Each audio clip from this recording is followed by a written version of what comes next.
Things messing up again. Welcome back, Internet. Alpha Hamster here, back with Chapter 16, Through the Trap Door. And yes, I will have to move that occasionally. Probably every 2 pages I will look down to move that, so that it does not disconnect. No disconnect. No. But anyway. Chapter 16, Through the Trap Door. In years to come, Harry would never quite remember how he had managed to get through his exams when he half expected Voldemort to come bursting through the door at any moment. Yet the days crept by, and there could be no doubt that Fluffy was still alive and well behind the locked door. It was sweltering hot, especially in the large classrooms where they did their written papers. They had been given special new quills for the exams, which had been bewitched with an anti-cheating spell. They had practical exams as well. Professor Flitwick called them one by one into his class to see if they could make a pineapple tap dance across the desk. Professor McGonagall watched them turn a mouse into a snuff box. Points were given for how pretty the snuff box was, but taken away if it had whiskers. Snape made them all nervous, breathing down their necks while they tried to remember how to make a forgetfulness potion. Harry did the best he could, trying to ignore the stabbing pains in his forehead, which had been bothering him ever since his trip into the forest. Neville thought Harry had a bad case of exam nerves because Harry couldn't sleep, but the truth was that Harry kept being woken by his old nightmare, except that it was now worse than ever because there was a hooded figure dripping blood in it. Maybe it was because they hadn't seen what Harry had seen in the forest, or because they didn't have scars burning on their foreheads. But Ron and Hermione didn't seem as worried about the stone as Harry. The idea of Voldemort certainly scared them, but he didn't keep visiting them in dreams, and they were so busy with their studying they didn't have much free time to fret about what Snape or anyone else might be up to. Their very last exam was History of Magic. 1 hour of answering questions about batty old wizards who'd invented self-stirring cauldrons, and they'd be free. Free for a whole wonderful week until their exam results came out. When the ghost of Professor Binns told them to put down their quills and roll up their parchments, Harry couldn't help cheering with the rest. "That was far easier than I thought it would be," said Hermione as they joined the crowds flocking out onto the sunny grounds. "I needn't have learned about the 1637 Werewolf Code of Conduct or the uprising of Elfric the Eager." Hermione always liked to go through their exam papers afterward, but Ron said this made him feel ill, so they wandered down to the lake and flopped under a tree. The Weasley twins and Lee Jordan were tickling the tentacles of a giant squid, which was basking in the warm shallows. "No more studying," Ron sighed happily, stretching out on the grass. You could look more cheerful, Harry. We've got a week before we find out how badly we've done. There's no need to worry yet." Harry was rubbing his forehead. "I wish I knew what this means," he burst out angrily. "My scar keeps hurting. It happened before, but never as often as this." "Go to Madame Pomfrey," Hermione suggested. "I'm not ill," said Harry. "I think it's a warning. It means danger's coming." Ron couldn't get worked up. It was too hot. "Harry, relax. Hermione's right. The stone's safe as long as Dumbledore's around. Anyway, we've never had any proof Snape found out how to get past Fluffy. He nearly had his leg ripped off once. He is not going to try again in a hurry. And Neville will play Quidditch for England before Hagrid lets Dumbledore down." Harry nodded, but he couldn't shake off a lurking feeling that there was something he'd forgotten to do, something important. When he tried to explain this, Hermione said, "That's just the exams. I woke up last night and was halfway through my Transfiguration notes before I remembered we'd done that one." Harry was quite sure the unsettling feeling didn't have anything to do with work, though. He watched an owl flutter toward the school across the bright blue sky, a note clamped in its beak. Hagrid was the only one who ever sent him letters. Hagrid would never betray Dumbledore. Hagrid would never tell anyone how to get past Fluffy. Never, but Harry jumped suddenly to his feet. "Where are you going?" said Ron sleepily. "I've just thought of something," said Harry. He had turned white. "We've got to go and see Hagrid. Now." "Why?" panted Hermione, hurrying to keep up. "Don't you think it's a bit odd," said Harry, scrambling up the grassy slope, "that what Hagrid wants more than anything else is a dragon, and a stranger turns up who just happens to have an egg in his pocket? How many people wander around with a dragon egg if it's against wizard law? Lucky they found Hagrid, don't you think? Why didn't I see it before?" "What are you talking about?" said Ron, but Harry, sprinting across the grounds towards the forest, didn't answer. Hagrid was sitting in an armchair outside his house. His trousers and sleeves were rolled up, and he was shelling peas into a large bowl. "Hello," he said, smiling. "Finished your exams? Got time for a drink?" "Yes, please," said Ron, but Harry cut him off. "No, we're in a hurry, Hagrid. I've got to ask you something. You know the night you won Norbert? What did the stranger you were playing cards with look like?" "Dunno," said Hagrid casually. "He wouldn't take his cloak off." He saw the three of them look stunned and raised his eyebrows. "It's not that unusual. You get a lot of funny folk in the Hog's Head. That's a pub down in the village. Might have been a dragon dealer, mightn't he? I never saw his face. He kept his hood up." Harry sank down next to the bowl of peas. "What did you talk to him about, Hagrid? Did you mention Hogwarts at all?" "Might have come up," said Hagrid, frowning as he tried to remember.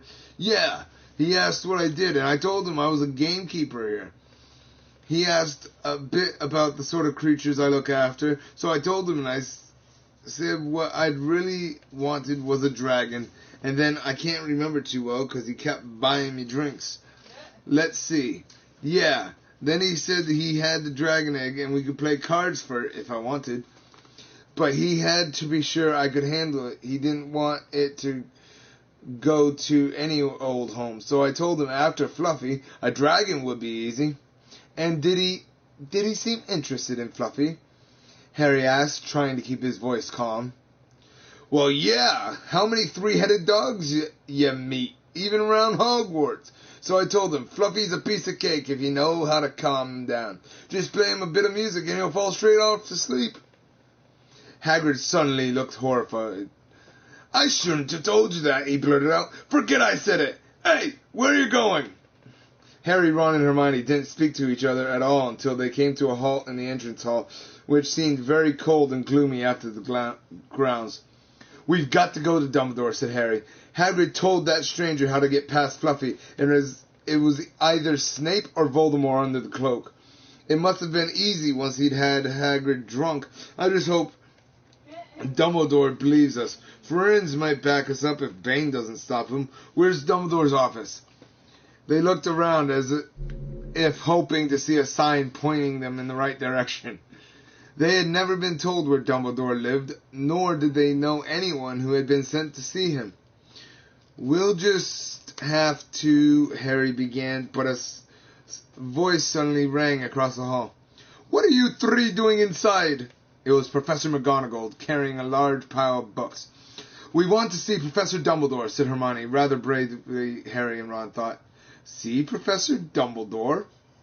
Professor McGonagall repeated, as though this was a very fishy thing to want to do. "Why?" Harry swallowed. "Now what?" "It's sort of a secret," he said, but he wished at once he hadn't, because Professor McGonagall's nostrils flared. "Professor Dumbledore left 10 minutes ago," she said coldly. "He received an urgent owl from the Ministry of Magic and flew off for London at once." "He's gone," said Harry frantically. "Now?"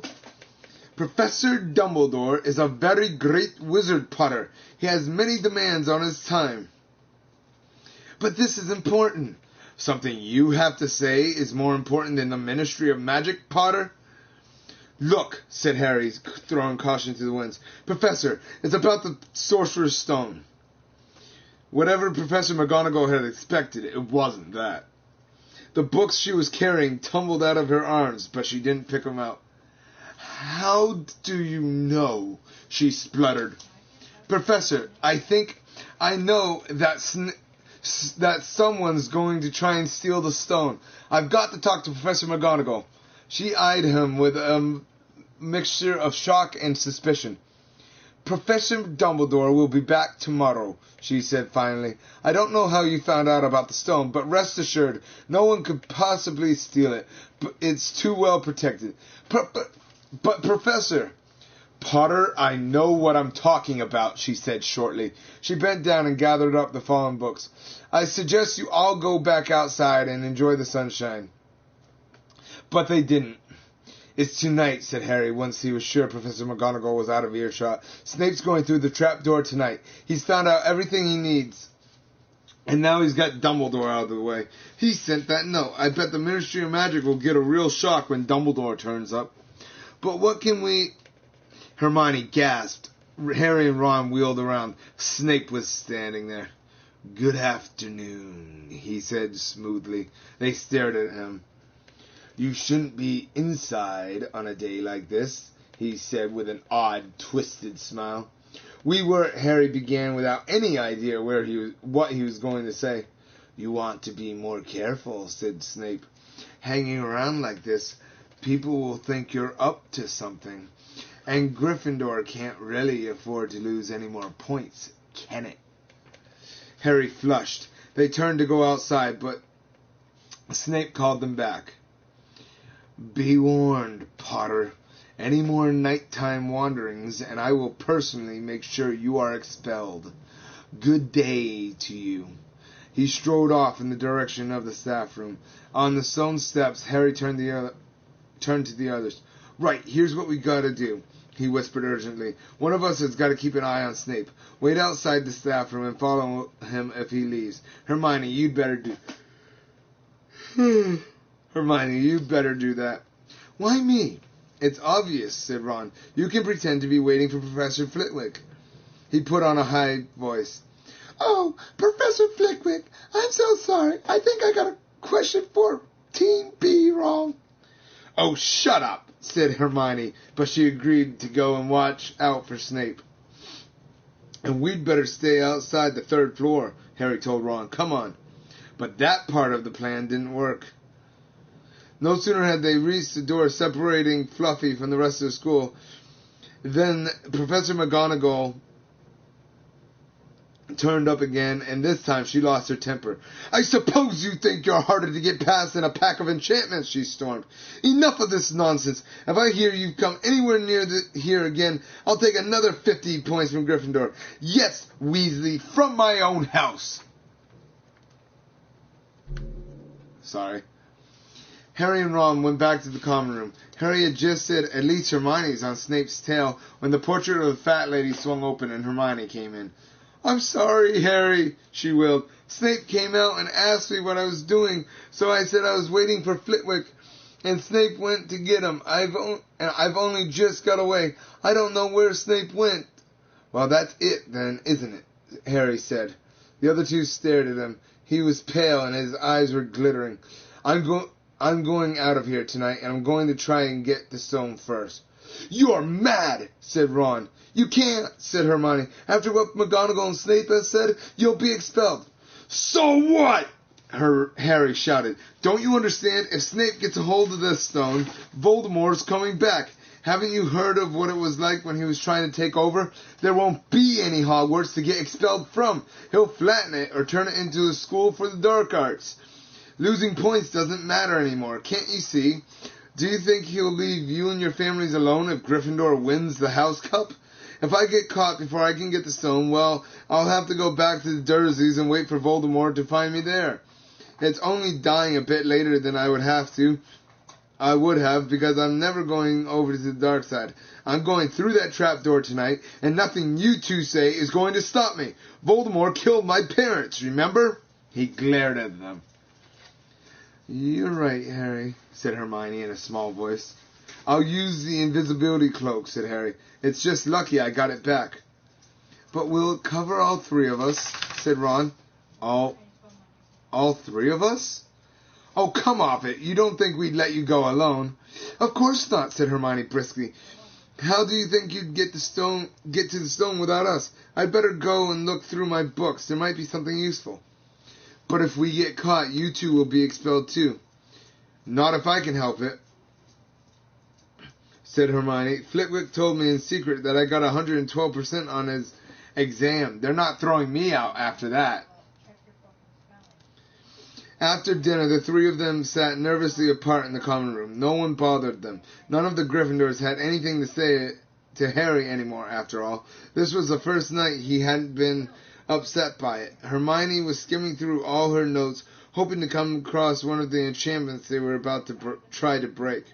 Harry and Ron didn't talk much. Both of them were thinking about what they were about to do. Slowly the room emptied as people drifted off to bed. Better get the cloak, Ron muttered as Lee Jordan finally left, stretching and yawning. Harry ran upstairs to the dark dormitory. He pulled out the cloak, and then his eyes fell on the flute Hagrid had given him for Christmas. He pocketed it to use on Fluffy. He didn't feel much like singing. He ran back down to the common room. We'd better put the cloak on here and make sure it covers all three of us. If Filch spots one of our feet wandering along on its own. What are you doing? Said a voice from the corner of the room. Neville appeared from behind an armchair, clutching Trevor the Toad, who looked as though he'd been making another bid for freedom. Nothing, Neville, nothing, said Harry hurriedly, putting the cloak behind his back. Neville stared at their guilty faces. You're going out again, he said. No, said Hermione. No, we're not. Why don't you go to bed, Neville? Harry looked at the grandfather clock by the door. They couldn't afford to waste any more time. Snape might even now be playing Fluffy to sleep. You can't go out, said Neville. You'll be caught again. Gryffindor will be even in more trouble. You don't understand, said Harry. This is important. But Neville clearly was steeling himself to do something desperate. I won't let you do it, he said, hurrying to stand in front of the portrait hole. I'll fight you. Neville! Ron exploded. Get away from that hole. Don't be an idiot. Don't you call me an idiot, said Neville. I don't think you should be breaking any more rules, and you were the one who told me to stand up to people. Yes, but not to us, said Ron in exasperation. Neville, you don't know what you're doing. He took a step forward, and Neville dropped Trevor the Toad, who leapt out of sight. Go on, then. Try and hit me, said Neville, raising his fist. I'm ready. Harry turned to Hermione. Do something, he said desperately. Hermione stepped forward.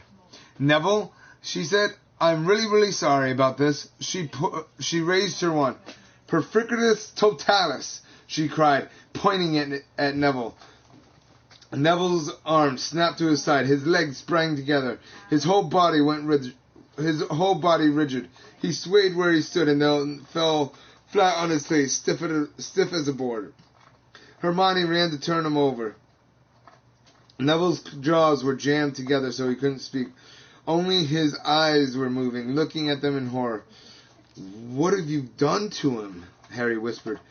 It's the full body bind, said Hermione miserably. Oh, Neville, I'm so sorry.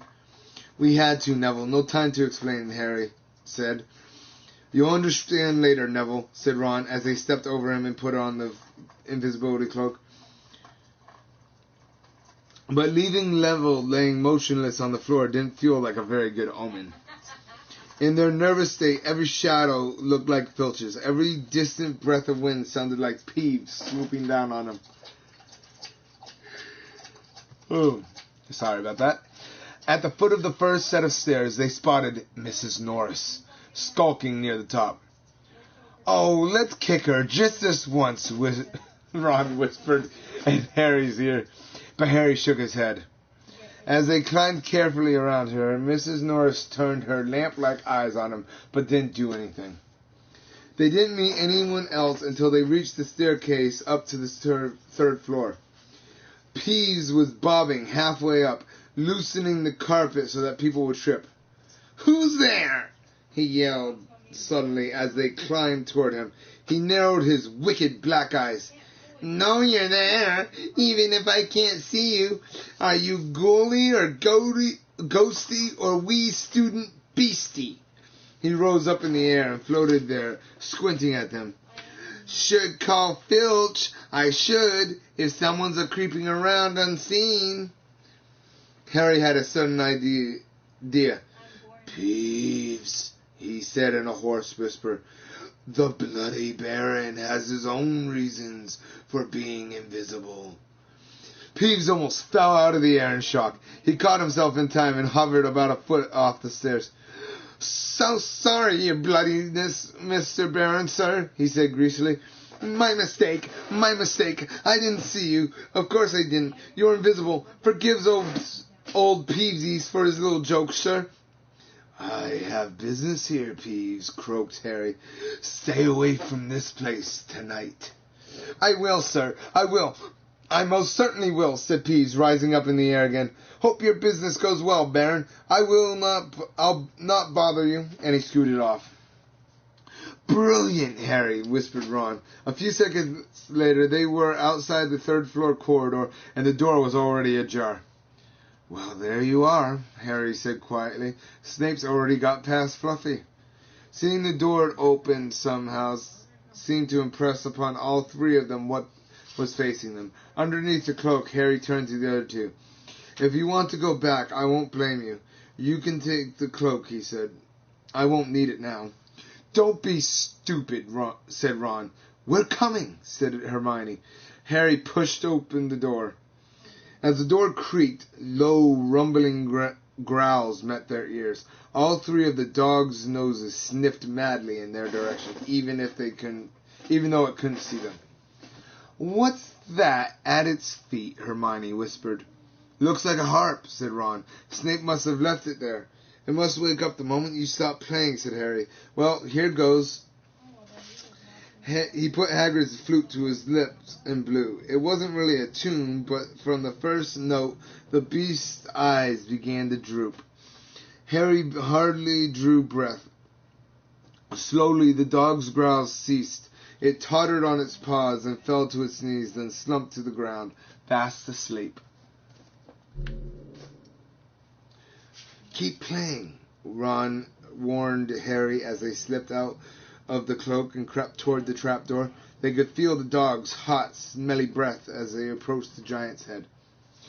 I think we'll be able to pull the door open, said Ron, peering over the dog's back.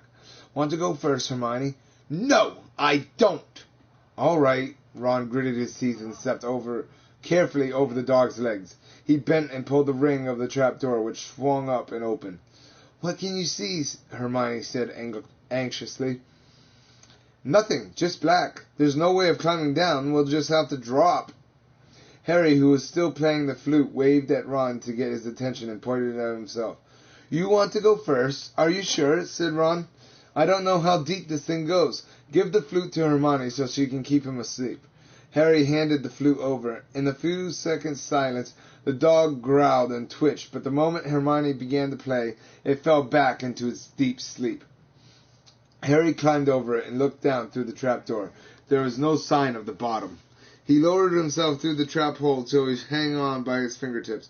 Then he looked up at Ron and said, If anything happens to me, don't follow. Go straight to the Owlery and send Hedwig to Dumbledore. Right? Right, said Ron. See you in a minute, I hope.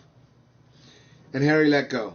Cold, damp air rushed past him as he fell down, down, down, and flump. With a funny, muffled sort of thump, he landed on something soft.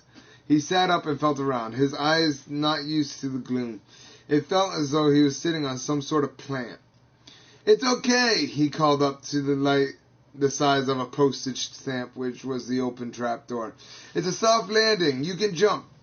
Ron followed right away. He landed sprawled next to Harry. What's this stuff? Were his first words. Dunno, some sort of plant thing. I suppose it's here to break the fall. Come on, Hermione. The distant music stopped. There was a loud bark from the dog, but Hermione had already jumped. She landed on Harry's other side.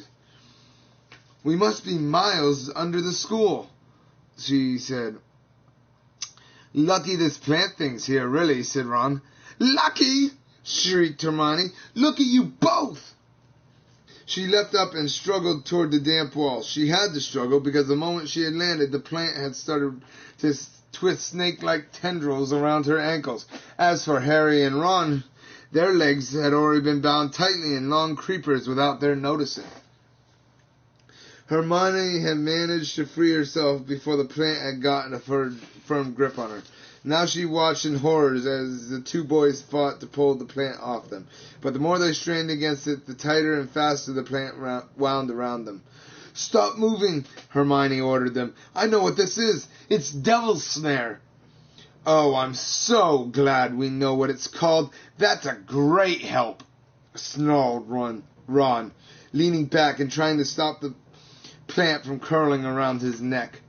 "Shut up! I'm trying to remember how to kill it," said Hermione. "Well, hurry up! I can't breathe," Harry gasped, wrestling with it as it curled around his chest. Devil's Snare. What did Professor Sprout say?" It likes dark and damp." "So light a fire," Harry choked. "Yes, of course, but there's no wood," Hermione cried, wringing her hands. "Have you gone mad?" Ron bellowed. "Are you a witch or not?"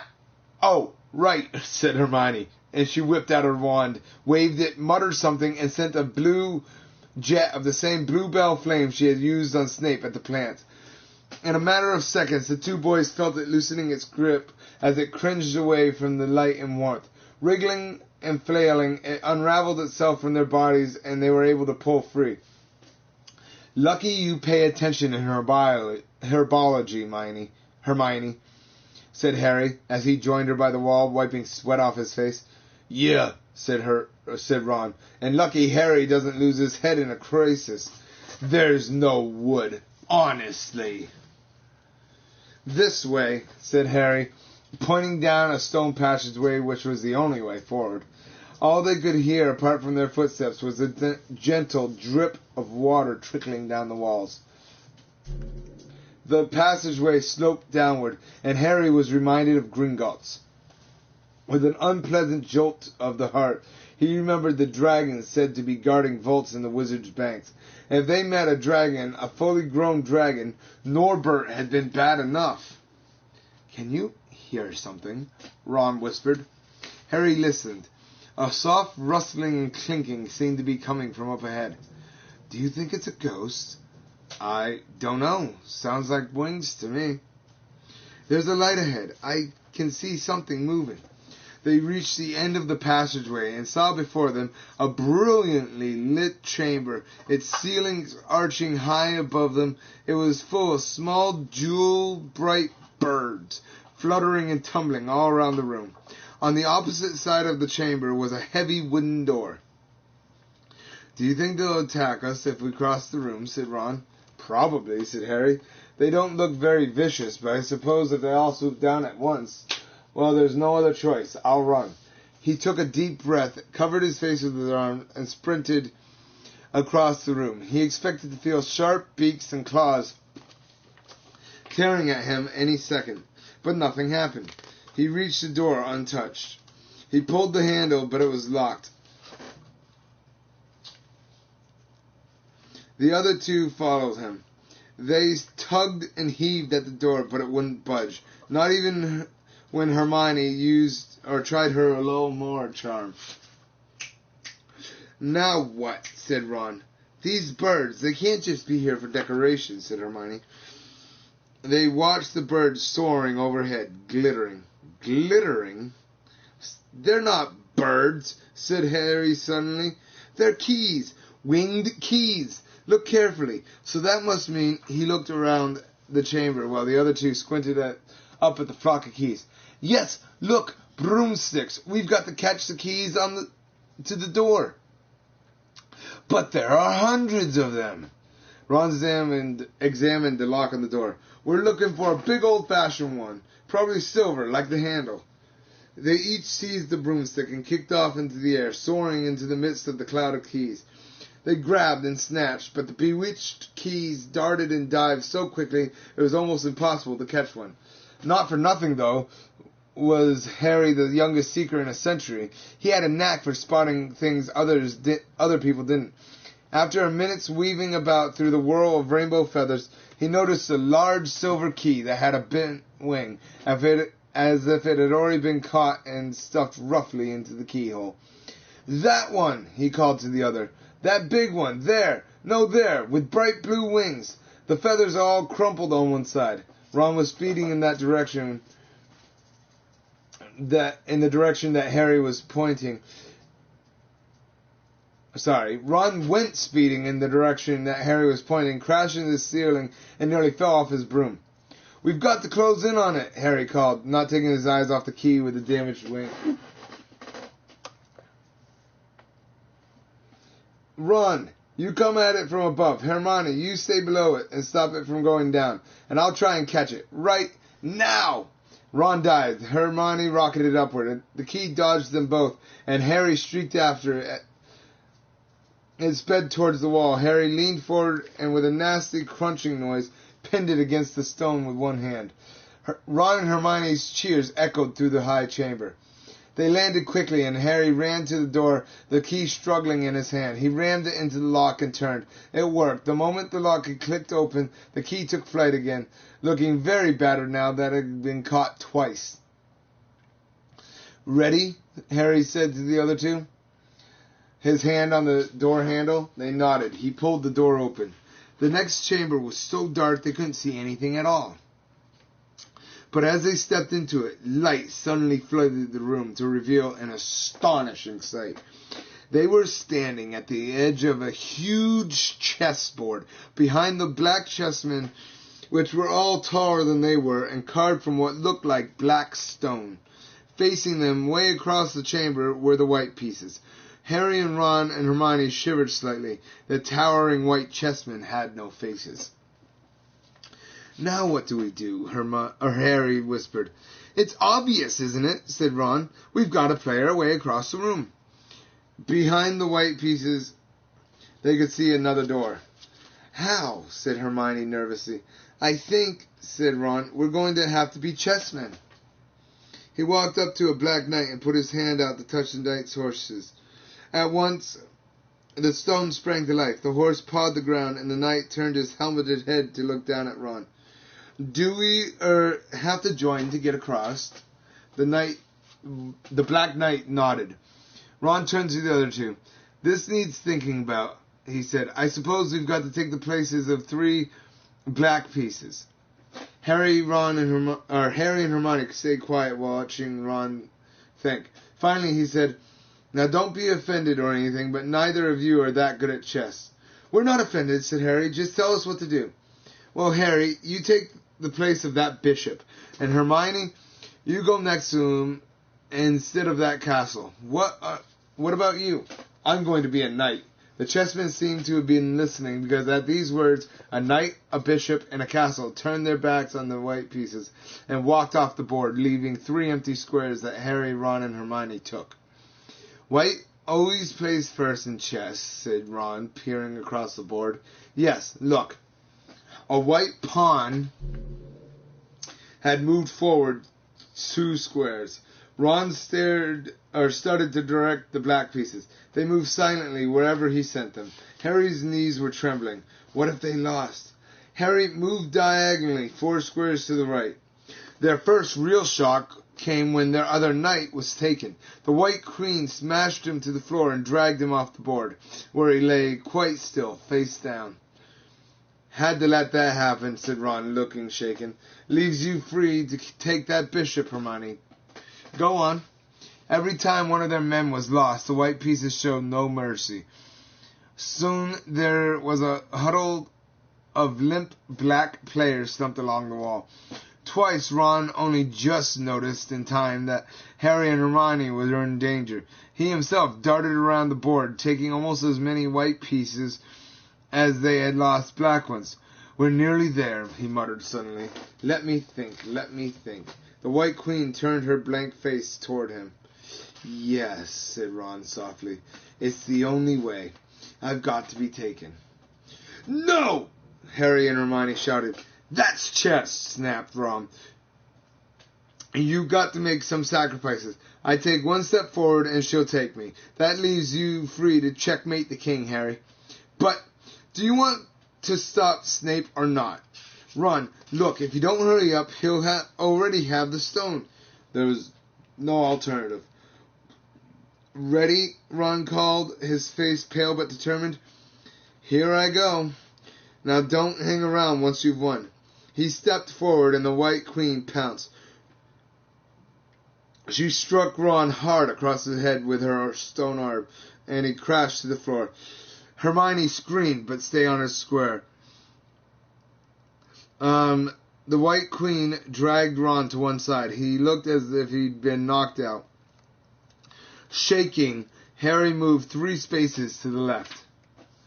The White King took off his crown and threw it at Harry's feet. They had won. The chessmen parted and bowed, leaving the door ahead cleared. When one last desperate look back at Ron, Harry and Hermione charged through the door up the next passageway. What if He'll be all right, said Harry, trying to convince himself. What do you reckon's next? We've had Sprouts, that was Devil Snares. Flickwick must have put charms on the keys. McGonagall transfigured the chessmen to make them alive. That leaves Quirrell's spell and Snape's. They had reached another door. All right, Harry whispered. Go on. Harry pushed it open.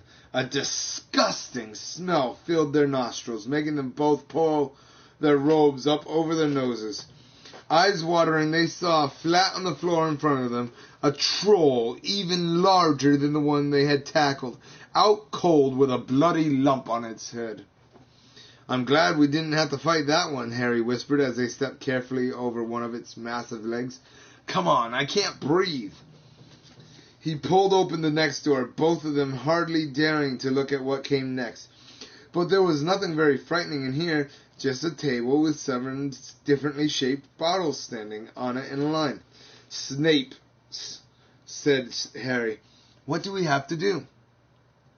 They stepped over the threshold and immediately a fire sprang up behind them in the doorway. It wasn't ordinary fire either. It was purple. At the same instant, black flames shot up in the doorway leading onward. They were trapped. Look! Hermione seized the roll of paper laying next to the bottles. Harry looked over her shoulder to read it. Danger lies before you while safety lies behind. 2 of us will help you, whichever you would find. 1 among us 7 will let you move ahead. Another will transport the drinker back instead. 2 among our numbers hold only nettle wine. 3 of us are killer, waiting hidden in line. Choose unless you wish to stay here forevermore. To help you in your choice, we give you these clues 4. First, however slyly the poison tries to hide, you will always find some on nettle wine's left side. Second, different are those who stand at either end, but if you would move onward, neither is your friend. Third, as you can clearly see, all are different size. Neither dwarf nor giant holds death on their insides. Fourth, the second left and the second on the right are twins once you taste them, though different at first sight. Hermione let out a great sigh, and Harry, amazed, saw that she was smiling, the very last thing he felt like doing. Brilliant, said Hermione. This isn't magic, it's logic. A puzzle. A lot of the greatest wizards haven't an ounce of logic. They'd be stuck in here forever. But so will we, won't we? Of course not, said Hermione. Everything we need is here on this paper. 7 bottles. 3 are poisons, 2 are wine. 1 will get us safely through the black fire, and 1 will get us back through the purple. But how do we know which one to drink? Give me a minute. Hermione read the paper several times, and then she walked up and down the line of bottles, muttering to herself and pointing at them. At last she clapped her hands. Got it, she said. The smallest bottle will get us through the black fire, toward the stone. Harry looked at the tiny bottle. There's only enough for 1 of us, he said. That's hardly 1 swallow. They looked at each other. Which one will get you back through the purple flames? Hermione pointed at a rounded bottle right at the end of the line. You drink that, said Harry. No, listen, get back, get Ron, grab brooms from the flying room. They'll get you out of the trapdoor and past Fluffy. Go straight to the hourly, I can't pronounce it, sorry. And send Hedwig to Dumbledore. We need him. I might be able to hold off Snape for a while, but I'm no match for him, really. But Harry, what if you know who's with him? Well, I was lucky once, wasn't I? Harry said, pointing at his scar. I might get lucky again. Hermione's lip trembled. Then she suddenly dashed at Harry and threw her arms around him. Hermione! Harry, you really are a great wizard, you know? I'm not as good as you, said Harry, very embarrassed as she let go of him. Me? Said Hermione. Books and cleverness. There are more important things. Friendship and bravery. And oh, Harry, be careful. You drink first, said Harry. You are sure which is which, aren't you? Positive, said Hermione. She took a long drink from the round bottle at the end and shuddered. It's not poison, said Harry anxiously. No, but it's like ice. Go quick before it wears off. Good luck and take care. Go! Hermione turned and walked straight through the purple fire. Harry took a deep breath and picked up the smallest bottle. He turned to face the black flames. Here I come, he said, and he drained the little bottle in one gulp. It was indeed as though ice was flooding his body. He put the bottle down and walked forward. He braced himself. He saw the black flames licking his body, but couldn't feel them. For a moment he could see nothing but dark fire, and then he was on the other side, in the last chamber. There was already someone there, but it wasn't Snape. It wasn't even Voldemort. And that is the end of chapter 16. Yeah! That's what I'm talking about! I'm weird, I know. Remember, if you enjoy my content, be sure to like, subscribe, turn on notifications, comment down below, hit me up on my social media. The only social media I really have is Facebook. Alpha Hamster Gray is the name. You should be able to find it just fine, because not a lot of other people have that name. I guarantee it. Anyway, I'll see you guys next time. I might even end this one and go right on to the last chapter so we can finish the book today. And keep in mind, next book, I have 2 of them. Before I even start the next book, I will pick a part in the book, and I will read a passage. You will have to tell me what page, what chapter and what page it is on. The first person to do that, I will autograph it and I will send it. Oh my fucking God. See you guys. Love y'all. Bye.